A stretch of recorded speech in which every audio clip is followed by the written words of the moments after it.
उमरेड विधानसभा क्षेत्रातील शेतकऱ्यांची पिकं पाण्यात. होय, मागील काही दिवसांपासून झालेल्या अतिवृष्टीमुळे बळीराजाची उभी पिकं जलमय झाली आहेत. सोयाबीन, कापूस, धान, तूर आणि मिरचीच्या पिकांचं मोठं नुकसान झालं आहे. 27 सप्टेंबरच्या मध्यरात्री जवळी परिसरात 25 मिलीमीटर पाऊस झाला. त्यानंतर नदीकाठावरील शेतात पावसाचं पाणी घुसलं आणि शेतकऱ्यांच्या आशा अपेक्षांवर पाणी फिरलं. सोयाबीनच्या शेंगांना कोंब फुटल्याने पिकं निरुपयोगी झालीत. मिरचीचे पीक पूर्णपणे पाण्यात बुडाले आहे. हातातोंडाशी आलेला घास निसर्गाने हिरावून घेतल्याने शेतकरी अक्षरशः हवालदिल झाले आहेत. शेतकऱ्यांच्या भावना शब्दात मांडायच्या झाल्या तर त्या अशा आहेत. मातीत स्वप्न पेरली, मग त्या स्वप्नांनी हिरवा शालू पांघरला. मात्र परतीच्या पावसाने आमची स्वप्न चिखलात गेली, मातीमोल झालीत.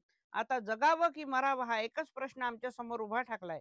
एकीकडे मराठवाडा ओल्या दुष्काळाच्या विळख्यात सापडलेला असताना दुसरीकडे विदर्भातील शेतकरी सुद्धा निसर्गाच्या प्रकोपाला तोंड देत आहेत.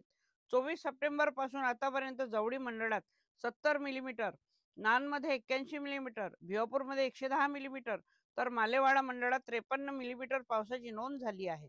या परिस्थितीत शेतकऱ्यांची यंदाची दिवाळी अंधारात जाण्याची शक्यता आहे. आमच्या लेकरांना नवे कपडे, मिठाई मिळेल की नाही असा हृदय पिळवटून टाकणारा प्रश्न बळीराजाच्या चेहऱ्यावर दिसून येतो. आता एकच प्रश्न आहे, शेतकऱ्यांना मदत कधी आणि कशी मिळणार? कारण पंचनाम्याशिवाय आणि तातडीच्या मदतीशिवाय शेतकरी उभा कसा राहणार?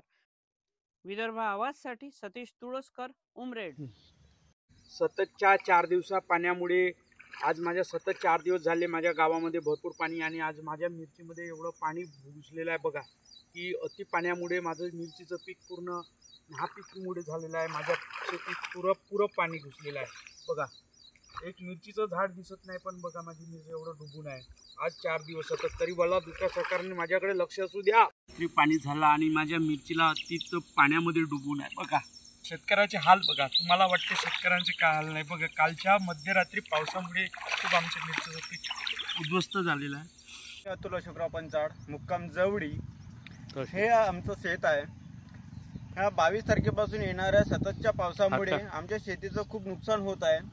हे आहे डारवे सोयाबीनचे, जे कापणीला आले आहे आणि ह्या पावसामुळे हे सोयाबीन वापीला येऊन राहिले आहे. त्याच्यामुळे आमच्या शेताचे सोयाबीनचे फार मोठे नुकसान होऊन राहिले. पूर्णपणे कोंब आलेले आहेत.